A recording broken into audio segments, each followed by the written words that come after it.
When we add the heat/ether vortex to the picture, the Earth will have an elliptical orbit around the Sun. You can even see the effects of the evaporation and condensation cycle in your seasons. In summer you witness vapor and the evaporation of water.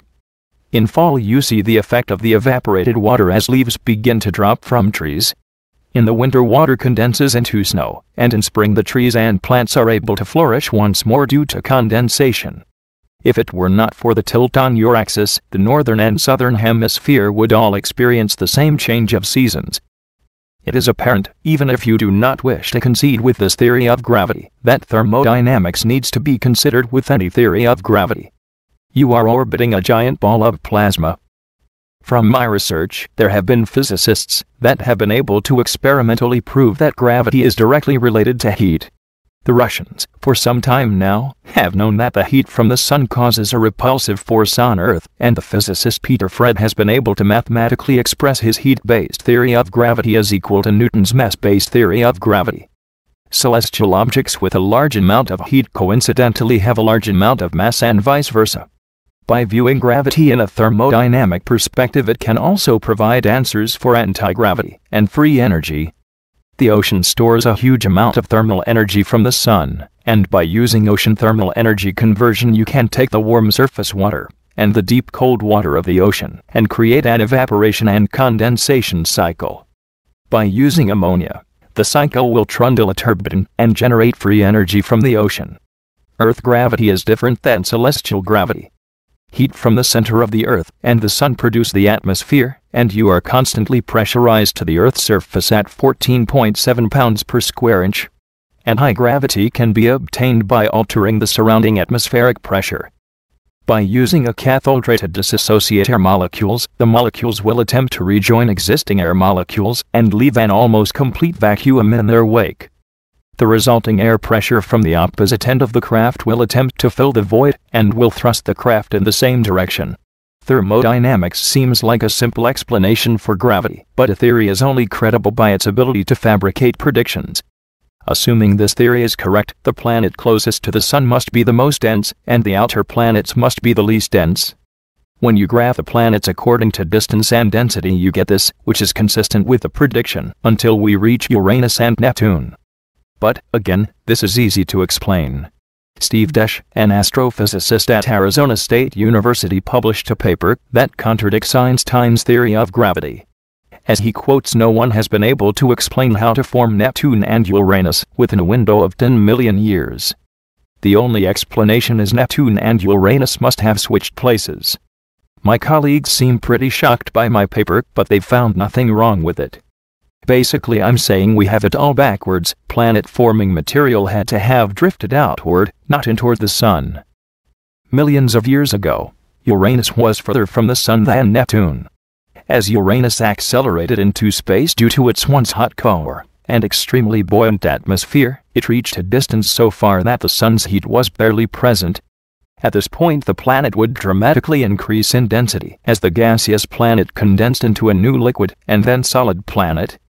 The rapid increase of density would decrease the planet's acceleration and cause Uranus to fall back toward the surface of the Sun, eventually switching places with Neptune in a time frame of millions of years. It would be great if this can be proven, so I would like to support evidence by examining the planet's magnetic fields and by studying the eccentric orbits of comets.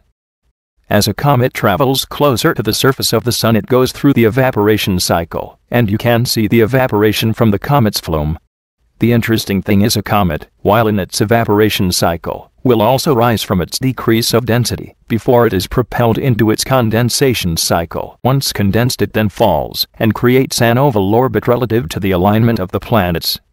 My hypothesis is that all planets experience a significantly more subtle rise and descent as well while orbiting the Sun, explaining Pluto's eccentric orbit and why the Earth has wobbles in its magnetic field along the equator. Millions of years ago, Uranus would have been much further from the Sun and much more dense than it is now.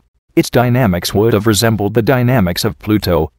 As it grew further from the Sun, it would have had a subtle lift due to its once buoyant atmosphere. As it began to rapidly cool, it would increase in density and cause a rather dramatic downshift in its orbit. Eventually its density caused the planet to reach a state of rest and fall back toward the surface of the Sun again within a span of millions of years. This dramatic downshift in Uranus's orbit would have caused a major disturbance in the planet's magnetic field, and you should be able to see evidence of this. When you look at Uranus's magnetic field, a dramatic downshift is clearly evident. Since Uranus was once further from the Sun than Neptune, we should be able to detect a more dramatic downshift in Neptune's magnetic field. The disturbance of Neptune's magnetic field is even more apparent, and it is reversed relative to all other planets except for Uranus's, exactly what we would expect from a rapid increase in density. There has yet to be any explanation for the erratic magnetic fields of Uranus and Neptune, until now. We have not been able to study Pluto's magnetic field, so I would like to predict Pluto's magnetic field will show evidence of a dramatic downshift, as well. The New Horizons spacecraft is expected to reach Pluto in 2015, and we will be able to see the results of my prediction then. An interesting theory that supports evidence of the heat ether vortex in the solar system is derived from E equals mc squared. It has been experimentally proven that very large amounts of energy can produce relatively small amounts of matter from physicist Adrian Melusine knows. It is estimated that the core temperature of Jupiter is 43,000 degrees hotter than the surface of the Sun, and the planet is estimated to be near 4.6 billion years old. From the immense amount of energy from Jupiter colliding with the energy of the Sun, it is theoretically possible that over a period of 4.6 billion years it produced a relatively small amount of matter, resulting in the asteroid belt as Jupiter orbits the Sun. Since ether is extremely energetic, you should see evidence of E equals mc squared relative to the inward contraction of ether as well. As you can see, the collision of ether with energy from Jupiter has created the Trojan asteroids. Again, there has not been any theory until now that can explain the bizarre formation of the Trojan asteroids, and this theory can also explain the formation of Saturn's notorious rings. At this point, I would like to address some contradictions to Einstein's theory of gravity. Nikola Tesla published a prepared statement on July 10, 1937, critiquing Albert Einstein's general theory of relativity. In his statement he quotes, "Supposing that the bodies act upon the surrounding space causing curving of the same, it appears to my simple mind that the curved spaces must react on the bodies, and producing the opposite effects, straightening out the curves. Since action and reaction are coexistent, it follows that the supposed curvature of space is entirely impossible. But even if it existed, it would not explain the motions of the bodies as observed. Only the existence of a field of force can account for the motions of the bodies as observed, and its assumption dispenses with space curvature. All literature on this subject is futile and destined to oblivion. So are all attempts to explain the workings of the universe without recognizing the existence of the ether and the indispensable function it plays in the phenomena. The geometry of Einstein's space-time curvature would suggest that planets further from the Sun should have an elevated orbit relative to the central mass and planets closer to the Sun, but planets are aligned relative to a star's equator. With this geometrical space-time curvature, it is also extremely difficult to explain the eccentric orbits of comets and Pluto. The formation of Uranus and Neptune suggests that planet-forming material had to have drifted outward and not in towards the Sun. The concept of mass being able to curve space-time leads to black holes and singularities.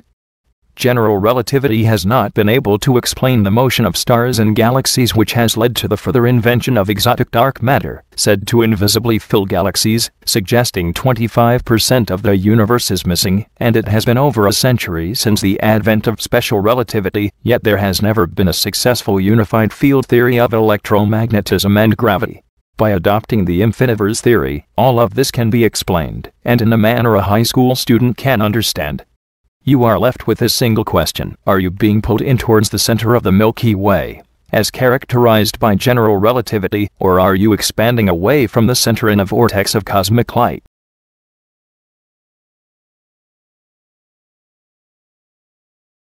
Energy can never be created, nor can it be destroyed. This is the first law of thermodynamics, and has become undeniably the most secure of all the basic laws of science. Electromagnetic vortices with the same spin will repel, and vortices with opposite spin will combine, eventually organizing itself into matter for the higher time dimensions of the Infiniverse.